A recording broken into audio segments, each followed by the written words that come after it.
안녕하십니까, 닥터 비트맨입니다. 네, 와이슬레이팅스에서 기관과 정부는 여전히 비트코인보다는 금을 더욱더 선호한다라고 트위터를 통해 언급했다고 합니다.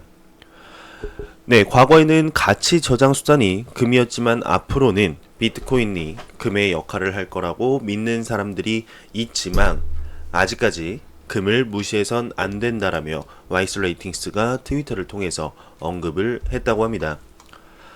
네, 개인에게 있어서 비트코인이 가치 저장 수단으로 적합한 건 맞지만 기관과 정부는 여전히 금을 보유함으로써 가장 많은 이익을 얻는다라고 밝혔다고 하네요.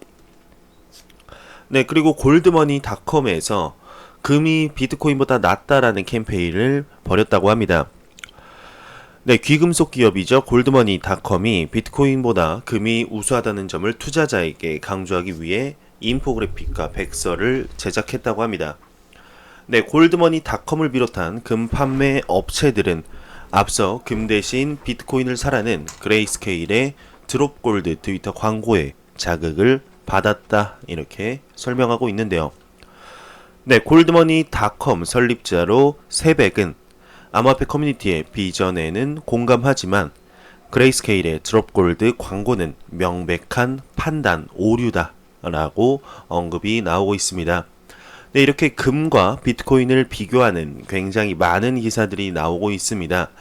네, 이렇게 비교가 된다는 것 자체가 참 신기하지 않나요? 금은 수십 세기, 수세기에 걸쳐서 예전부터 정말 가치 저장 수단으로 입지가 이렇게 다져졌는데요. 비트코인이 생겨봤자 금에 비하면은 그 역사가 얼마나 되겠습니까? 하지만 굉장히 빠르게 금의 자리를 조금이라도 이렇게 좀 차지해 나가려는 이런 모습들이 참 신기한 것 같습니다. 대단합니다. 네, 이번에 트론의 저스틴 선과 워렌 버핏의 점심 오찬에 관해서 이러쿵저러쿵 굉장히 말이 많았는데요. 네, 비트코인 보안 전문가 안드레아스 안토노플로스가 암호화폐 커뮤니티로부터 저스틴 선의 워렌 버핏과의 오찬에 합류할 의향을 묻는 트윗이 쇄도하자 네, 이를 거절했다 AMB 크립토가 보도했다고 합니다. 네, 이와 관련해 그는 많은 사람들이 내가 저스틴 선 및 동행자들과 함께 한 명의 투자자에게 암호화폐 산업을 홍보하기 위해 자원봉사를 하기 원하고 있다며 커뮤니티의 제안을 거절했다고 합니다. 네, 앞서서 안토니 팜플리아노 모건 크릭 디지털 에셋 창업자는 트위터를 통해서 워렌 버핏과 점심을 같이 할 팀은 버핏에게 비트코인의 잠재력을 믿게 해줘야 된다며 자우장펑 바이낸스 CEO를 자신이 생각한 팀에 넣었다며 이렇게 언급을 하고 있는데요. 네, 반면 CG죠. 네, 바이낸스의 CEO는 저스틴 선이 나를 워렌 버핏과의 점심 식사에 초대해서 너무 고맙지만 너무 멀어서 거절했다며 안토니 팜플리아노를 적극 추천한 바 있다며 기사가 마무리되고 있습니다. 네, 네, 워렌 버핏 점심 안 가겠다. 네, 암호화폐에 있는 그 업계에 있는 사람들 약간 뇌 구조가 참 독특한 것 같습니다.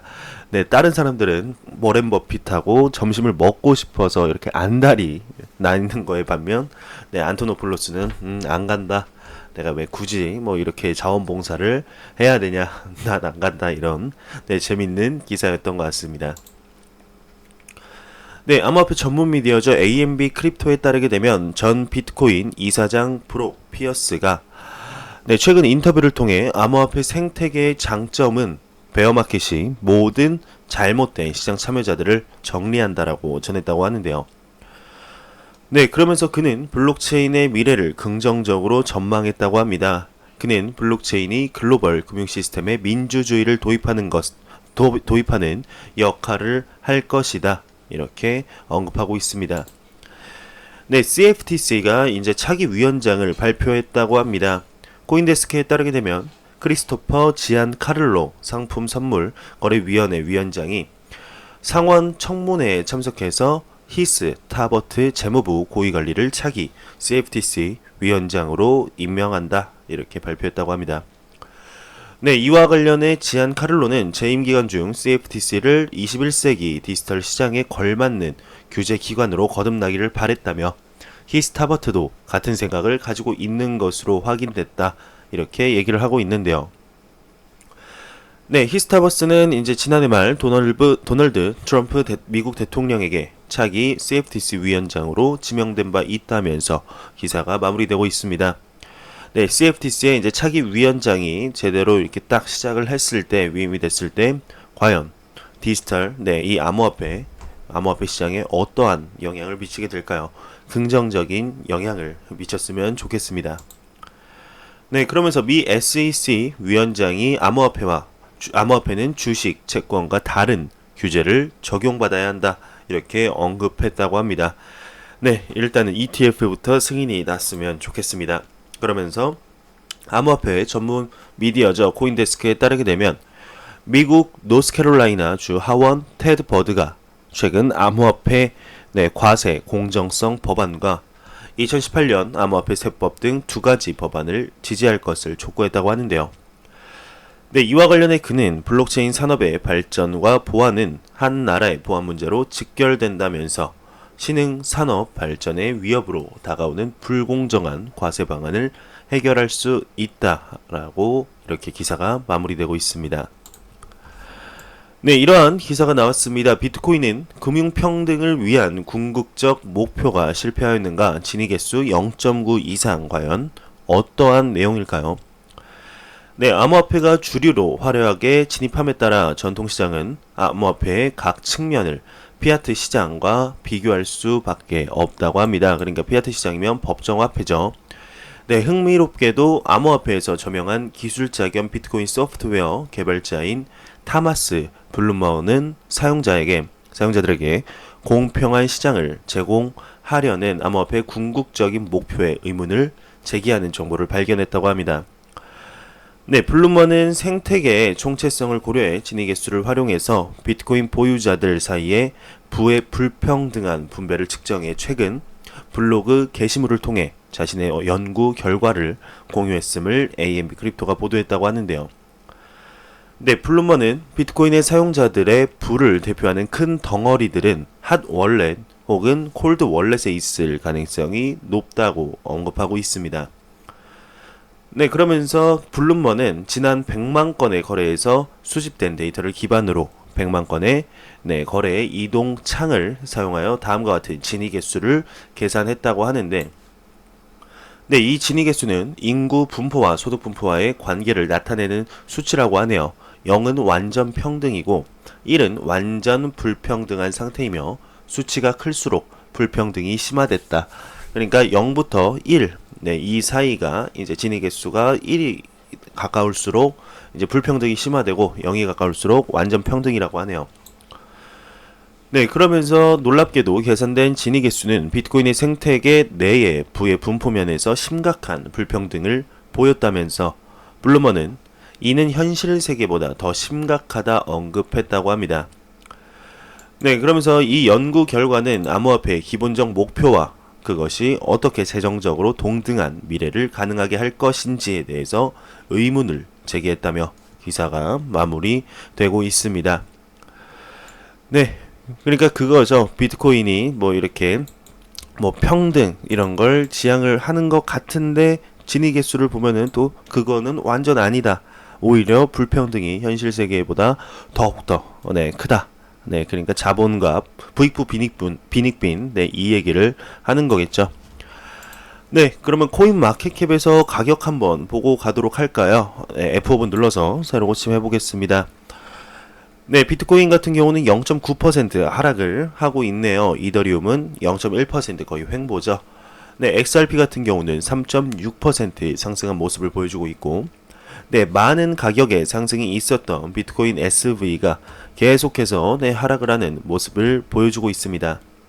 네, 현재 보게 되면은 그렇게 비트코인과 이렇게 따라가는 듯한 이런 모습들은 아닌 것 같습니다. 이제 각자 정말 탈비트가 이렇게 좀 다가왔으면 좋겠습니다. 완전한 탈비트는 아닌데 예전보다는 비트코인의 영향력에서 좀 많이 벗어나지 않았나 생각이 듭니다. 네, 이번에 이제 페이스북 글로벌 코인에 관해서 이런저런 얘기들이 많았죠. 이제 IT 미디어 테크크런치가 소식통을 인용해서 페이스북이 오는 18일 암호화폐 백서를 발표할 것이라고 보도했다고 합니다. 네, 이와 관련해 북유럽 결제 서비스 파트너인 라우라 맥크라켄은 이번 암호화폐는 여러 통화와 연동이 된다며 기존 단일 통화와 연동하던 스테이블 코인과는 다르다 가격 변동성을 고려했기 때문이라고 언급을 하고 있습니다. 네, 그러면서 현재 100명 이상의 직원이 페이스북의 암호화폐 프로젝트를 위해서 열심히 일을 하고 있다라는 기사도 나왔습니다. 네, CNBC 보고에 따르게 되면은 대형 소셜미디어죠. 페이스북의 암호화 프로젝트에 대한 고위 임원들의 자세한 내용이 나오고 있다고 합니다. 네, 이 보고서에 따르게 되면 현재 100명의 사람들이 전문 네트워킹 플랫폼인 링크드인의 프로필을 통해 페이스북의 암호화 프로젝트를 진행하고 있는 것으로 알려졌다고 하는데요. 네, 페이스북은 또한 채용이 끝나지 않은 것으로 알려졌는데 웹사이트 목록에 따르게 되면 40개 이상의 채용이 여전히 이용 가능하다고 합니다. 네, 그러면서 우리의 궁극적인 목표는 현재 보유하지 않은 것, 즉 의료, 공평한 금융 서비스 또는 정보를 저장하거나 공유하는 새로운 방법과 같은 것에 접근할 수 있는 수십억 명의 사람들을 돕는 거라고 하는데요.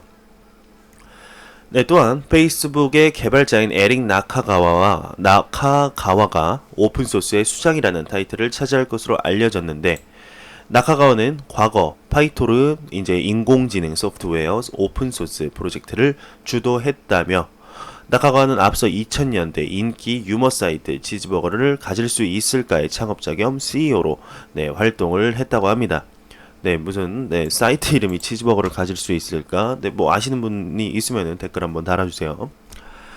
네, 그러면서 블록체인 컨센서스 2019에서 폴리체인 캐피탈의 CEO인 올라프 칼슨 위가 페이스북이 공공의 오픈 블록체인 인프라의 안정적인 코인으로 추정되는 것을 구축하는 것이 현명하고 또 대중의 우려를 완화시킬 것이다. 또한 올라프 칼슨 위는 페이스북이 플랫폼에 대한 치안 유지와 같은 모든 문제를 고려할 때 페이스북의 전략적 움직임은 공공 인프라를 구축하는 것이라 생각한다며 주장했다고 합니다. 네, 이어서 올라프 칼슨 위는 그리고 그 공공 기반 시설은 모든 페이스북 플랫폼에 통합될 수 있는데 물론 그 플랫폼은 독점적이라며 하지만 그 공공 기반 시설 그들이 소유하려고 하지 않는다면 나는 그들이 가장 성공할 수 있는 곳이 바로 그곳이라고 생각한다며 기사가 마무리되고 있습니다. 네, 정말 페이스북, 이 글로벌 코인에 관해서 이런저런 얘기들이 너무나 많이 나왔습니다. 특히 또 리플 XRP와 연동이 될 것이다라는 이런 얘기들도 나오고 이러한 대기업의 스테이블 코인이 나오면 나올수록 많은 단점들이 부각이 될 텐데 그러한 단점들을 이미 XRP는 해결했기 때문에 XRP로 많이 또 XRP가 부각이 될 것이다. 성장을 견인할 것이다 라는 내용들도 많이 있습니다. 네, 정말 글로벌 코인 과연 암호화폐 시장에 어떠한 영향을 미치게 될지 나올 때 한번 같이 지켜보도록 하겠습니다. 네, 태국에서 가장 오래된 은행이 곧 리플 XRP를 사용할 것이라고 합니다. 네, 제가 이제 엊그제 이제 전해드렸는데요. 네, 이런 기사가 또 나와서 한번 밝혀봅니다. 태국의 최대 상업은행인 시암상업은행이 6월 5일 자사의 트위터를 통해서 XRP 시스템이 곧 사용될 것이라고 말했다고 합니다. 네, 시암 커머셜 뱅크는 사용자들에게 XRP를 사용할 것에 대해 알려주겠다고 항상 말해왔는데 지금까지 은행들은 리플이 제공하는 크로스보더 트랜스퍼 파일럿을 통해 하루 정도 걸리는 거래 과정을 단 몇 분만으로 단축시켰다고 합니다. 네, 그러면서 보도에 따르게 되면 국민들이 분산 결제 시스템에 큰 관심을 보이고 있는데요. 태국 블록체인 커뮤니티는 22명으로 구성된 블록체인 연합을 결성했다고 밝혔다고 합니다. 네, 리플은 인지도와 초기 구현 측면에서 탁월한 2019년을 보냈는데요. 네, 전 세계의 여러 은행들 그리고 리플의 기술을 사용하여서 국경을 초월한 빠른 결제를 달성할 것이라고 발표했다고 합니다. 네, 특히 이제 리플의 CEO 브래드 갈링하우스가 리플의 솔루션이 기업들에게 주는 이점에 관해서 굉장히 금융업계 관계자들에게 열심히 홍보하고 있다고 언급하며 기사가 마무리되고 있습니다. 네, 정말 리플 XRP에 관해서 좋은 소식들이 정말 끊임없이 하루라도 빠지면 이에 가시가 돋치는 것 마냥 계속해서 나오고 있습니다. 참으로 좋은데요. 네, 그런데 이러한 기사도 나왔습니다. 리플 XRP가 거의 118억 원에 달하는 규모의 도난을 당했다고 합니다. 암호화폐 지갑 서비스인 게이트 허브가 약 2320만 XRP, 즉 거의 1만 달러에 이르는 절도 사건이 발생했다고 하는데요. 네, 블로그에는 게이트 허브의 일부 고객 및 커뮤니티 회원들로부터 지갑에 대한 자금이 도난당했다는 통지를 받았다고 밝혔다고 합니다. 네, 블로그에 따르면 20만 1000개 XRP의 절도가 발견되었고 곧 게이트 허브 지갑에서 나온 것으로 판명이 됐다고 합니다. 네, 2019년 6월 5일 16시, 즉 오후 4시죠. 이 보고서를 작성함에 따라서 80에서 90명의 피해자에게서 2320만 XRP가 도난당했고 이 중 1310만 XRP는 이미 거래소와 믹서 서비스를 통해 세탁이 되었다며 오늘 게이트허브는 이번 일에 대해 지갑이 영향을 받은 것으로 보이는 모든 고객에게 연락을 취했다며 연락하지 않은 사람은 안전하다 공식 반응을 내놨다고 합니다. 네, 그러면서 그들은 조사가 아직 진행 중임을 시인하고 있고 현재 그 해킹이 어떻게 일어났는지 알지 못한다고 합니다. 네, 그러면서 이렇게 기사가 그냥 마무리돼 가고 있는 것 같은데요. 과연 이 소식이 XRP에 대해 어떠한 영향을 미치게 될까요? 항상 본인들의 암호화폐, 시청자분들, 구독자분들의 암호화폐 소중하게 항상 이렇게 보안에 유지하시기 바랍니다. 거래소보다는 이런 뭐라 하죠? 갑자기 생각이 안 나네요. 콜드 월렛, 하드 월렛, 이렇게 월렛으로 하는 게 가장 안전하지 않을까 그냥 개인적으로 생각이 드네요. 네, 블록체인 결제 솔루션을 위한 일본 라인페이, 비자와의 파트너십을 맺었다고 합니다. 네, 일본의 주요 메시징 앱 라인의 핀테크 서비스 운영사인 라인페이는 새로운 블록체인 및 디지털 결제 솔루션을 위해 미국 결제 서비스 회사 비자와 전략적 제휴를 맺었다고 합니다.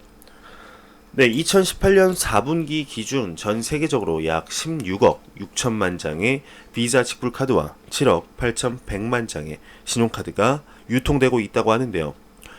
네, 보도자료에 따르게 되면 라인은 매달 1억 7,700만 명의 전 세계 사용자 수를 확보하고 있고 약 5천만 명의 사용자가 모바일 결제 서비스인 라인페이를 등록한 것으로 추산된다고 합니다. 네, 또한 이제 라인 사용자들은 앱 내 디지털 비자 카드를 신청하고 기존 비자 카드를 통합해서 향후 모바일 기반 결제를 할 수 있다고 하는데요. 네, 이들 업체들은 또한 전 세계 5,400만 개 가맹점에서 다양한 라인페이 서비스를 제공할 수 있도록 지원하면서 새로운 가맹점 중심의 솔루션을 출시할 계획이다 라고 발표했다고 합니다. 네, 라인페이가 직접 승인되지 않는 비자 가맹점에서도 사용자들이 라인페이 디지털 지갑을 사용하여 거래 내역을 확인할 수 있을 것이라고 언급했다고 합니다. 네, 아이고 잘못 눌렀네요. 네, 그러면서 2020년 도쿄 올림픽에서부터 양사의 협업 성과를 엿볼 수 있다고 하는데 네, 2020년 도쿄 올림픽 개최를 앞두고 비자와 라인페이는 일본의 현금 없는 사회를 향한 움직임 가속화를 위해 상호 협력화, 독점적 마케팅 및 프로모션 등을 진행할 계획이라고 합니다.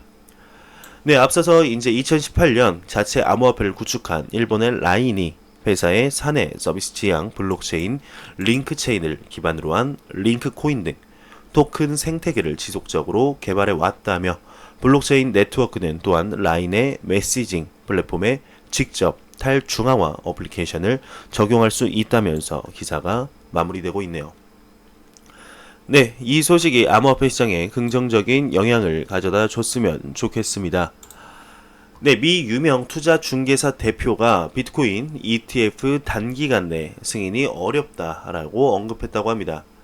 네, 미국 유명 자산 투자 중개 업체 테미스 트레이딩의 조셉 살루치 대표가 트위터를 통해서 제이크 레이튼 미국 위원장이 이제 CNBC와의 인터뷰에서 비트코인 ETF에 대해 자산 커스터디와 규제와 관련해 아직 풀어가야 할 중요한 문제들이 있다며 이는 단기간 내에 SEC가 비트코인 ETF를 승인하지 않을 것이라는 것을 의미한다라고 밝혔다고 합니다. 네, 정말 비트코인 ETF 한번 승인나기 너무나 어려운 것 같습니다. 2018년 말에, 2018년 말부터 2018년에는 비트코인이 승인날 것이다 라는 기대감이 어마어마했는데요. 네, 이런 어마어마한 기대감을 누르고 2019년 상반기에는 그래도 발표가 나겠지라고 했지만 지금 상반기도 거의 다 끝나가고 있습니다. 네, 하반기에는 과연 발표가 날까요? 아니면 2020년으로 넘어가야 할까요? 네, 일단 벡트가 먼저 오픈을 하면 벡트가 ETF에 많은 영향을 미칠 것이다라는 내용들, 네, 이런 여론들이 지배적입니다. 과연 어떻게 될까요? 벡트도 오픈하고 ETF도 승인이 나서 암호화폐 시장에 활기를 불어넣어 줬으면 좋겠습니다.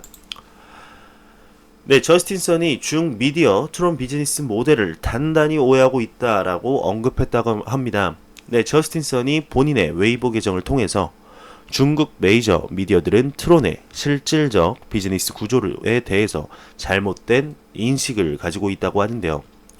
네, 트론이 현재 중국에서 진행 중인 비즈니스는 전체의 약 5% 비중으로 페이워 어플리케이션이 대표적이라고 밝혔다고 합니다. 네, 그러면서 그는 트론은 그 외 95%에 해당하는 글로벌 비즈니스를 통해 100여 개 국가에 걸쳐 300만 유저, 500개 탭, 글로벌 최대 P2P 네트워크 비트토렌트 운영 등의 성과를 보이고 있다며 눈에 보이지 않는다고 해서 존재하지 않는 것은 아니다라고 지적하며 기사가 마무리되고 있습니다. 네, 이렇게 제가 준비해온 소식은 여기까지입니다. 마지막으로 코인마켓캡에서 가격 한번 보고 가도록 하겠습니다. 네, XRP 기준 현재 494.51원이죠.